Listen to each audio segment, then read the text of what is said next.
Hey everyone, so for today's lecture, we're going to be looking at the 1940s and the 1950s. Basically what we're looking at here is we're going to be looking at standards of living, how American life was defined during these eras. So we've looked at these eras through the World War II lens, through the Cold War lens, but I really want to look at the generation, really want to look at the people, what life was like in the United States. This generation that lived through this era is known as the silent generation, and we'll see why they're considered that. One thing about the 1950s and 1940s is that gender roles were strictly defined. That is, men worked. They wore a suit, they went to a factory, they were known as the breadwinners. They made the money to bring home to the family. Women were seen as housewives. You can see that in this advertisement depiction here of the ideal gift for all occasions is a canning system. The idea that a woman's place is in the house. These roles were strictly defined and they were based in a lot of sexism. So you can see the sexism and the defined gender roles in these depictions of these advertisements here. So you can see, you mean a woman can open it? Wow, what an idea. She can open the ketchup bottle. The chef does everything but cook. That's what wives are for. As you can see there that she's got the machine to help her out, but her job is in the house. The man is wearing a suit, he goes to work, he makes the money, comes home, his wife is there to cook for him. One of the reasons that this is known as a silent generation, it was also seen as what happens in the house kind of stays in the house. And so a big part of these gender roles is that things that might happen in the house are not nobody's business. So you have even things like this. This is a coffee advertisement. Think about this as an ad today. Is this an acceptable ad? This basically shows that, a man's wife doesn't get the right kind of coffee and he's going to hit her. This is almost like absurd today to look at, but this is an advertisement. And the idea is like, this is her job. If she doesn't do her job right, I have the right to hit her. So you see that kind of acceptance of your role in society to a point where people are really oppressed. You have depictions of pop culture of this. Sleeping Beauty, which is the Disney cartoon, was extremely popular when it came out in the late 1940s. And this depicts a beautiful princess who needs to be saved. She's completely helpless. But what happens is Prince Charming saves her, the couple falls in love and lives happily ever after. So again, the idea that women are helpless, women need to be saved, and that men are there to fill their needs, to win the day, and that is what makes people happy. Not only were sexist attitudes rampant, racism was also widely held throughout society. This is a segregated society in a lot of areas. This is as we look at today, kind of almost backward society in that racism is everywhere. And so you have two advertisements here. You can see kind of the rampant racism of the era. You see the African-American woman with the cellophane, kind of speaking in broken English. And the idea there is like a mammy character of like a house slave, of like someone who takes care of the cooking, does the chores, a maid. Then you have a really racist depiction here, again in a coffee commercial, but of white men with blackface serving a white woman. So this is the idea of these are advertisements. These are just how life was. Like, it's rampant racism throughout society. This is an era of Jim Crow in the South, but also of segregation throughout a lot of areas. The military is still segregated in a lot of ways. You can see here that Virginia state law requires all colored passengers to ride in the rear of the bus. And you can see we want white tenants in our white community with American flags. The idea of here is racism is not just in advertisements, it is systemic. It is part of the society. So as you have these really strict ideas of sexism, racism, of set ways of society, this is where you fall in, this is how it works. The family model is also kind of like that. You see this depiction of the proper family during this era. You have a mom and a dad. The dad goes to work. The mom stays at home. You have 3 kids. You watch TV, you play in the yard.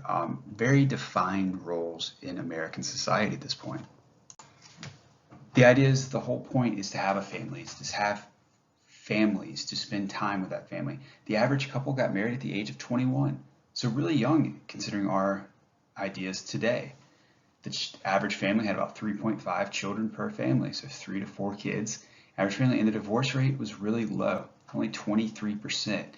Today it's about 50%. So that is, people got married young, they stuck with it, they had kids.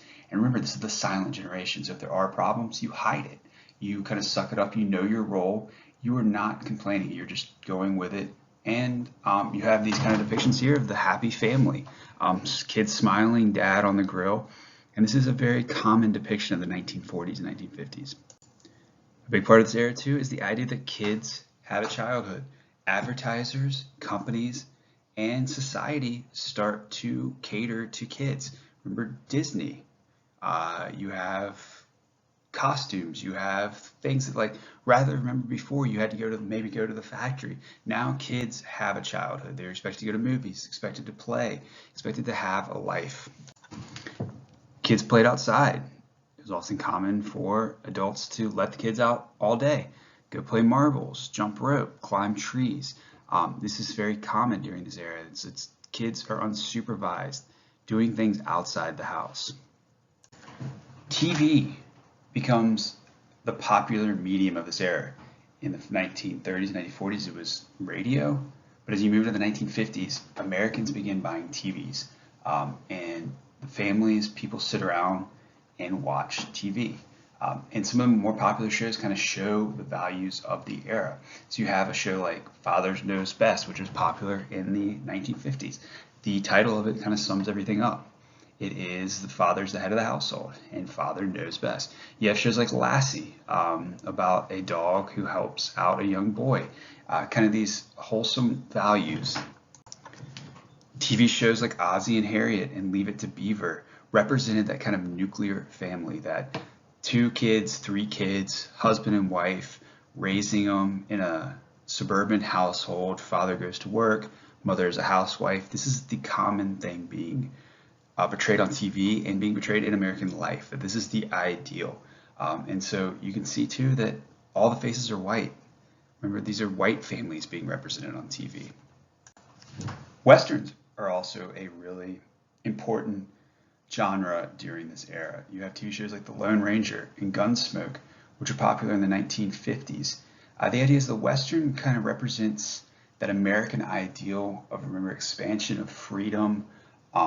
And so you have depictions of the family, but you also have depictions of people in the Wild West riding horses, open ranges, freedom.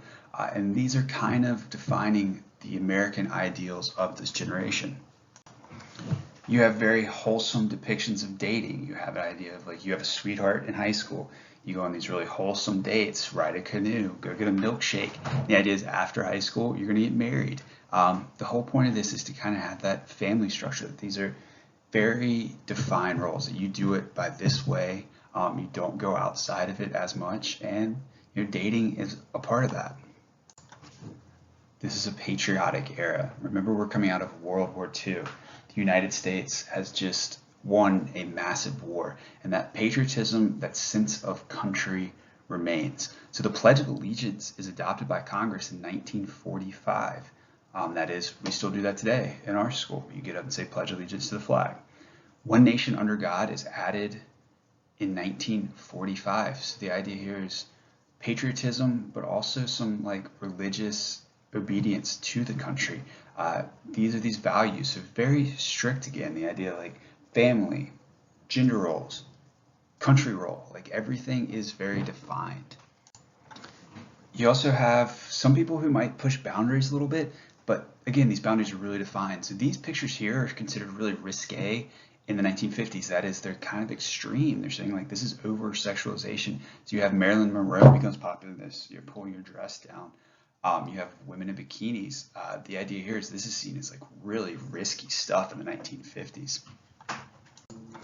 But there are signs that society is changing in a lot of ways. And you begin to have some movements such as rock and roll. Rock and roll is a music form, and this becomes popularized in the 1950s. And rock and roll is initially seen as a threat to society. It seems that the values of rock and roll, that these kids are listening to it, that this is going to be a threat to the fabric of American society. So Elvis Presley is originally not allowed to perform on live TV. He's seen as too controversial. Then when he does perform on the Ed Sullivan Show, they only film him from the waist up because of the way he shakes his hips. And so this is seen as really immoral. This is threatening the youth, the music that people are listening to. But it's also during this period that you have homosexuality is considered a mental disorder. So you don't have gay people in society, it is seen as something really bad. There are states that have laws against it at this point. But you also have skirts becoming longer. The idea is people are trying to push back against this, what they see as immoral society. So you really start to see some changes as you get into the 1950s. This is also a period of great economic boom. The GNP, the gross national product, doubled during the 1940s. So remember, the 1930s was an era of depression, get into the war that really gets the economy going. The economy doubles in size in the 1940s, and then it doubles again in the 1950s. And so what you really start to see chain restaurants like McDonald's pop up. You start to see American consumerism as we know it today, as the economy has grown greatly. You begin to see people setting aside time and money for the quote-unquote finer things in life. That is, Disney World opens up in the 1950s. You have drive-in movies, you have cartoons, you have Hollywood, you have all these things. People are taking time for leisure, for fun. They are spending money on that. They're taking vacations to go places. So the idea here is like, you work, you earn, you buy things, but you also spend time on things like enjoyment, on entertainment. Materialism becomes a huge part of the American dream. So the idea of that family structure, the man will go buy a car. You have to have a nice car. A car is part of seen as a status symbol in a lot of ways in the United States. You also have modern appliances. So again, you want to have a new refrigerator, a new washing machine, a new dishwasher, a new oven. All these things are seen as status symbols, but they're also part of being an American. The idea is like Americans work to have the finer things in life, to have material goods that make their lives better. It is during this era that the suburbs are born. Cars allow people to move away from urban areas. So it's possible, if you live in a big city, to now drive to a house outside the city and then drive into work the next day. And so this really expands American cities. You see American cities moving to the outskirts, and you get what is known as white flight, in that a lot of the growth of suburbs is because of white people leaving urban areas. That is, remember we had the Great Migration of African Americans moving into urban areas. Now we have white people moving out and moving into the suburbs. This is the era where the American middle class is born. So today, most people consider themselves to be in the middle class. That is, they're not rich, but they're not poor. They're right there in the middle. You have a car, you own a house, you have some material goods, you have a solid family structure, you have a solid income, but you're not exorbitantly rich. You're in the middle class. And this is really the era where you see that. You see that family structure build up the idea of a middle class in the United States. And this is what really grows out of this economic boom, out of this era, the 1940s and 50s. And while this is considered the silent generation, it could also be looked at as the luckiest generation. 60% of Americans were considered middle class. By the 1950s, 74% of Americans owned a car, 90% owned a TV, 62% owned their own home. So it is easy for this generation to move ahead. Remember, there's a huge economic boom. Things are cheap, they're jobs. So this is really a lucky generation. They are living through a great expanse of human wealth and human innovation. The government is also supporting this. It is in the 1950s that the interstate highway system is introduced. That is, before then, states had roads that they would maintain, but there weren't these massive interstates like we see today with Interstate 81, which goes through several different states. And this is a huge infrastructure package that the United States puts in to put interstates all over the country. It makes it easier for people to move around the country, but also makes it easier for goods to move around the country. There also is the GI Bill is introduced.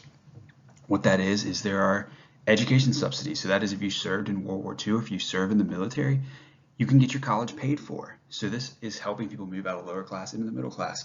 It is also offering low interest rate loans to veterans. So that is stuff for like mortgages, for buying a house. The GI Bill will give them money to buy a house at a low interest rate. So this is allowing people who serve in the military to get education, but also buy a house and move up into the middle class. But you also have innovation in different ways as well. You have Jonas Salk, who creates the polio vaccine. So polio is a disease that had rampaged previous generations. and it particularly had affected children. Salk creates a vaccine that pretty much ends polio.